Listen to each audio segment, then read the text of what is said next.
Assalamualaikum warahmatullahi wabarakatuh. Sebelumnya katakan diri, saya Novel Ramadan dengan 23.11.2013. Di sini saya akan menjelaskan analisis dan formulasi strategi bisnis yang saya gunakan pada kokain digital. Nah, sebelumnya itu apa sih kokain digital itu? Jadi, kokain digital ini merupakan sebuah industri digital kreatif agensi dan tech solution dengan menggunakan tiga keunggulan yang kita gunakan, yaitu pertama ada creative force, di mana produk visual strategi, media sosial yang efektif. Lalu ada web development, dia jadi sistem digital yang responsif dan scalable. Lalu ada data analitik, yaitu analitik data untuk keputusan yang tepat sasaran. Nah, selanjutnya itu ada latar belakang dan ide bisnis yang kita kembangkan. Yang pertama itu masalahnya dengan pada market cap. Yang pertama itu ada marketing kreatif untuk branding dan media sosial. Lalu web development untuk informasi dan data analytics untuk mengukur performa. Jadi, klien ini untuk terpaksa untuk menjawab tiga vendor terpisah dan bisa dibilang selalu berhasil secara efisien. Lalu ada menjadi ruang ide. Nah, jadi Kokain itu hadir sebagai one-stop solution yang menyediakan overhead koordinasi lintas vendor. Jadi dia melalui bisnis bertahap atau agensi transisi ke produk SaaS. Klien akan mendapatkan iuran sistem yang matang. Lalu misi-misi atau core values yang kita gunakan. Pada misi bisnis teknologi itu menjadi pionir digital creative studio di Indonesia yang mendemokratisasi akses teknologi pada kecerdasan buatan atau AI dan pengembangan produk lunak atau perangkat lunak atau software yang mutakhir. Lalu guna mengakselerasi inovasi dari bisnis skala menengah hingga enterprise. Lalu misi operasional dari Kokain Digital itu merancang sebuah software yang responsif, intuitif, dan scalable. Lalu mengintegrasikan teknologi AI secara fungsional dan seamless, serta memberikan layanan konsultasi serta edukasi dan kolaborasi teknologi yang secara transparan kepada para klien. Lalu core values-nya itu integrate creativity, lalu data precision, dan transparent collaboration. Nah, analisis spectrum produk kain digital itu yang pertama ada sosial ekonomik, di mana untuk sosial itu kesadaran UMKM dan brand premium itu untuk go digital atau menuju digitalisasi dan membangun visual branding estetik untuk meningkat pesat ekonomi. Klien akan mencari efisiensi mengurangi tech enable agensi ultimate solution yang jauh lebih hebat dibanding menyewa divisi internal. Lalu teknologi atau dan environment, teknologi itu ekosistem cloud dan framework modern seperti Python, React, lalu mempercepat delivery dan kolaborasi jarak jauh secara hukum. Lalu environmental atau lingkungan itu kampanye digital menekan limbah fisik atau virtual seperti brosur dan spanduk, lalu mendorong transformasi ramah lingkungan atau paperless. Nah, untuk political dan legal, secara political, mungkin dukungan penuh dan intensif dari pemerintah dalam mengakselerasi transformasi digital sektor usaha menengah. Lalu pada legal itu regulasi UU perlindungan data pribadi atau PDP menuntut kepatuhan teknis yang ketat dalam pengelolaan data analitik pada klien. Nah, untuk portrait analisis, yang itu pertama ada kekuatan, ada 3 tabel tentang kekuatan industri, tingkat ancaman, lalu analisis strategis kokain digital. Yang pertama itu ada rivalry among system competitor dengan tingkat ancaman yang tinggi. Jadi di kokain ini pasar digital agensi dan software fungsi terjebak dengan harga yang tidak wajar. Nah, jadi kokain ini kalau diri lewat positioning yang premium. Lalu ada trade of unit entrance, tingkat ancamannya sedang. Nah, untuk itu membuat agensi kreatif mudah, namun pendatang harus memiliki kemampuan analitik mendalam serta software engineering matang secara simultan. Lalu selanjutnya ada bargaining power of buyer. Tingkat ancamannya sedang dan tinggi. Jadi untuk di kokain ini klien memiliki banyak pemilihan alternatif agensi. Retensi klien harus dipertahankan lewat pembuktian efisiensi berbasis data nyata. Lalu selanjutnya ada trade of products. Dengan tingkat ancamannya itu sedang. Jadi situasi dari freelancer itu dilepasin terpisah atau penggunaan tools AI mandiri atau DIY yang dibatasi melalui integrasi one-stop solution. Lalu terakhir itu ada bargaining power of supplier. Itu dengan tingkat ancamannya rendah, dia menjadi pemasok cloud provider atau seperti AWS, ada Google, dan servis software Adobe dan Figma yang memiliki banyak opsi alternatif di pusat. Nah, untuk analisis internal di blockchain digital itu pada pertama itu ada sumber daya manusia di mana tim memiliki kompetensi lintas disiplin, ada creative house, web development, dan data analytics, lalu menguasai teknologi modern seperti real time dan AI, serta mampu beradaptasi dengan perkembangan teknologi digital yang cepat. Lalu pada bidang teknologi kita memanfaatkan cloud computing, lalu pada framework React dan Python, serta berbagai tools analitik dan multimedia. Lalu kita mengintegrasikan AI untuk meningkatkan efisiensi operasional dan produktivitas. Seperti integrasi dengan langganan ini AI cloud. Lalu operasional itu menggunakan project one-step solution yang mengintegrasikan sebuah layanan yang kreatif dan mengembangkan website dan analisis data. Lalu didukung dengan alur kerja yang berbasis produktivitas service sehingga proses produksi lebih efisien. Lalu pada sektor keuangan kita memiliki rencana jangka panjang dengan membangun pendapatan berulang atau recurring revenue melalui produk SaaS. Lalu cash flow relatif stabil selama proyek berjalan, namun masih bergantung pada jumlah klien yang kita ambil. Nah, selanjutnya ada marketing. Yang terakhir itu marketing. Jadi kita menargetkan pasar B2B atau B2B lalu UMKM dan brand premium yang sedang melakukan transformasi secara digital. Lalu posisinya sebagai mitra digital yang menggabungkan layanan kreativitas, dan teknologi, dan analisis data dalam satu layanan. Nah, untuk analisis eksternal itu ada ancaman disebut dengan persaingan yang tinggi dengan software house dan digital agency dan freelancer yang menawarkan harga murah. Lalu munculnya tools generatif AI yang dapat menggantikan bagian layanan kreatif dasar. Lalu tingginya daya tawar pelanggan karena banyaknya alternatif sedia jasa. Lalu regulasi UU perlindungan data pribadi atau UU PDP, lalu kepatuhan dalam pengelolaan data klien. Lalu peluang yang kita punya itu ada meningkatkan kebutuhan transformasi digital dari UMKM dan perusahaan, lalu peluang mengembangkan platform dashboard sebagai produk utama, lalu perkembangan AI, cloud computing, dan framework modern mendukung inovasi pelayanan. Lalu terakhir itu ada dukungan pemerintah terhadap digitalisasi dan ekonomi kreatif, membuka peluang kolaboratif serta pendanaan. Nah, untuk konflik SWOT secara internal dan eksternal. Pertama itu ada strength atau kekuatannya dengan layanan komprehensif dengan one-stop solution, lintas disiplin, seni, dan teks dan data. Lalu model produk private service tepat teknologi didukung infrastruktur matang, lalu tim adaptif terhadap AI dan cloud, lalu framework seperti Python dan React. Lalu opportunity-nya itu peluang merilis AI platform dashboard manajemen kampanye. UMKM dan brand premium bisa melakukan digitalisasi di sebuah sistem. Dan lalu terakhir akselerasi cost computing program adalah program pendanaan pemerintah. Lalu weakness atau kelemahannya itu kita melihat tergantungan awal pada cash flow produk custom klien. Lalu kita alokasi resource tim ketat atau membagi fokus agensi dan internal R&D SAM. Ekosistem tim masih di tahap awal membutuhkan. Lalu ancaman atau threat-nya itu perang harga dari agensi tradisional dan freelancer pemula yang biasanya itu yang murah. Lalu maraknya generasi AI instan yang mereduksi persepsi data ahli.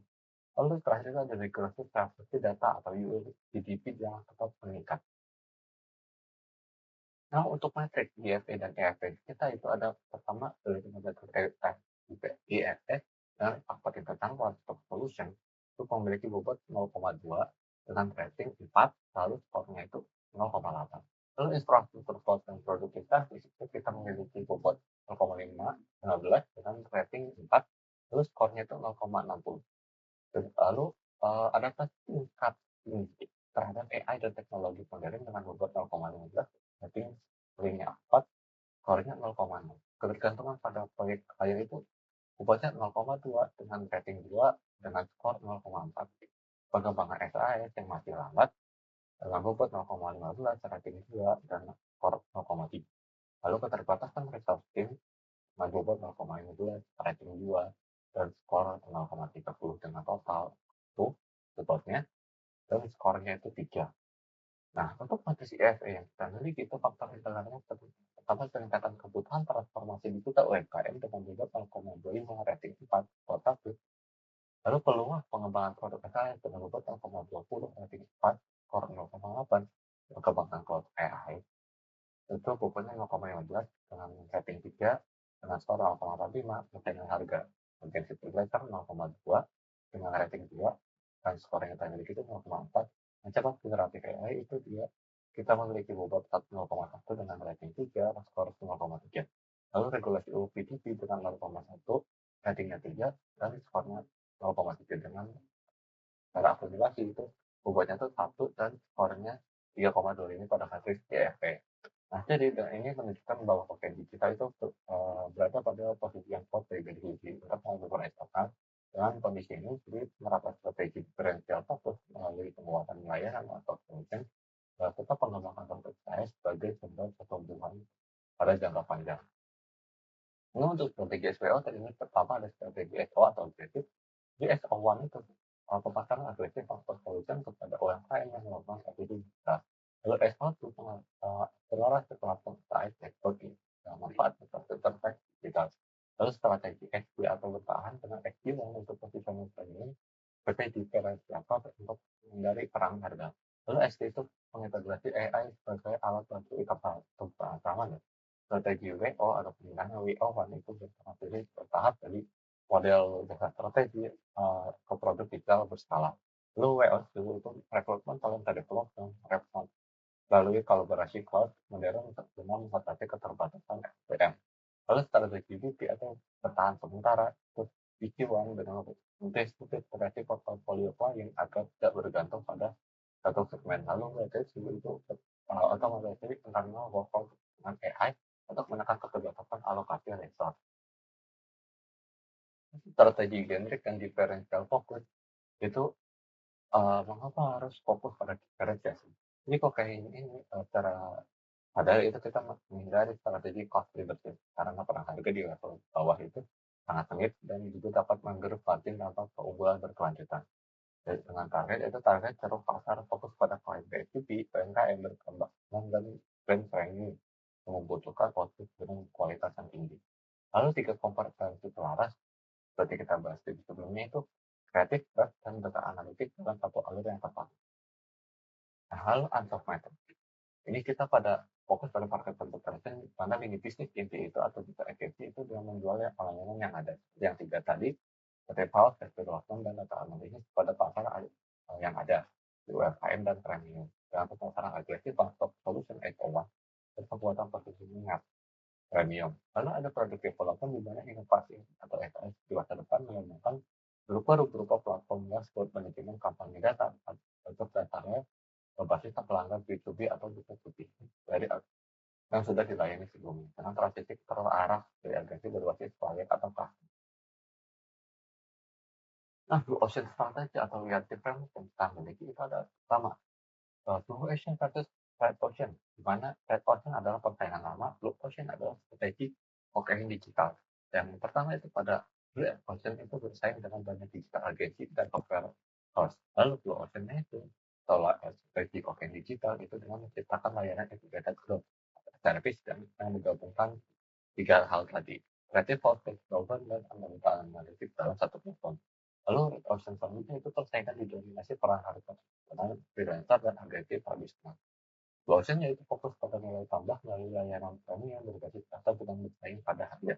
Lalu selanjutnya ada Red Ocean yaitu pelayan harus menggunakan beberapa vendor berbeda untuk desain, website, dan analisis harga.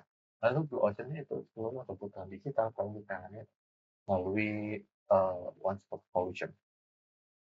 Lalu Ocean itu pendapatan tergantung pada proyek jasa atau project base.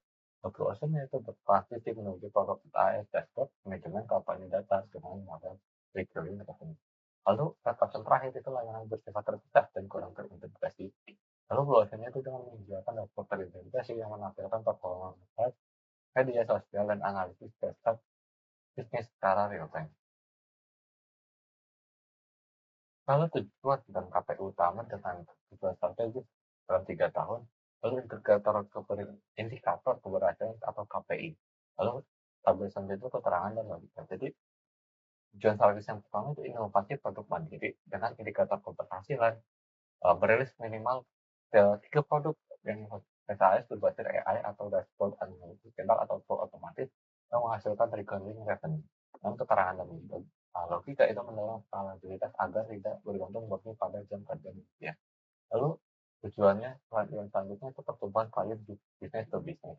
Dengan, indikator keberhasilan ini posisi dan mempertahankan 20 lebih klien B2B dari sektor strategis. Lalu keterangan logika itu mengamankan stabilitas cash flow, jadi di tahun-tahun awal untuk trading. Lalu yang ketiga itu pembangunan ekosistem dengan indikator keberhasilan membangun active engineering yang solid, yang spesialisasi Python dan AI serta berkontribusi aktif pada komunitas open source. Lalu keterangan dan logikanya yang kuat fondasi teknologi internal atau pengembangan produk perjalanan. Lalu yang keempat itu penguatan brand dan kurasi digital dengan membangun brand awareness dengan memperoleh 50 lebih studi kasus atau case study, 100 lebih konten edukatif serta menjalin 10 lebih kolaborasi strategis dengan komunitas kampus atau industri. Lalu meningkatkan kredibilitas perusahaan sehingga biaya akuisisi pelanggan dan juga lebih rendah dengan kepercayaan pada calon klien itu meningkat. Yang terakhir itu keunggulan operasional dan kepuasan para klien. Yang tercapai 90%, proyek selesai tepat waktu dengan lebih kepuasan klien di atas 90%, retensi klien minimal 80% setiap tahun. Nah, dengan keterangan logika itu menjadi kualitas layanan yang selalu konsisten, meningkatkan loyalitas pelanggan dan menghasilkan pelanggan yang repeat order maupun referral. Nah, roadmap yang implementation pada pakai digital itu yang pertama ada one stop solution, branding premium serta portfolio serta 20 lebih klien B2B. Selanjutnya itu kedua, pengembangan SAS, yang lalu integrasi AI, lalu network engineer, lalu lalu yang terakhir itu MVP desktop. Yang ketiga itu launching SaaS, lalu recurring revenue, lalu ekspansi secara nasional, lalu menjadi sebuah startup teknologi. Jadi kesimpulannya itu Kokainya memiliki peluang besar untuk berkembang sebagai digital creative agency yang mengintegrasikan 3 hal, yaitu creative house, development, dan data analytics dalam satu layanan yang bisa dibilang terpadu. Lalu strategi diferensial fokus dengan perusahaan yang tidak bersaing selalu harga murah, melainkan pada nilai tambah berupa solusi digital yang inovatif, terintegrasi, dan berkualitas. Dengan pendekatan bootstrapping, pendapatan dari layanan agensi Kokai ini digunakan untuk membiayai pengembangan produk AI berbasis AI, sehingga terciptalah sebuah sumber pendapatan berulang atau recurring revenue yang lebih berkelanjutan. Nah, tentu ini memperkuat daya saing sekaligus mengurangi ketergantungan pada proyek berbasis data. Lalu informasi raw transformasi 3 tahun ini yang didukung KPI yang terukur diharapkan mampu mewujudkan visi Kokehin sebagai penyedia solusi digital berbasis AI yang inovatif, scalable, dan memiliki keunggulan kompetitif kelanjutan. Mungkin sekian dari saya. Terima kasih ya. Assalamualaikum warahmatullahi wabarakatuh.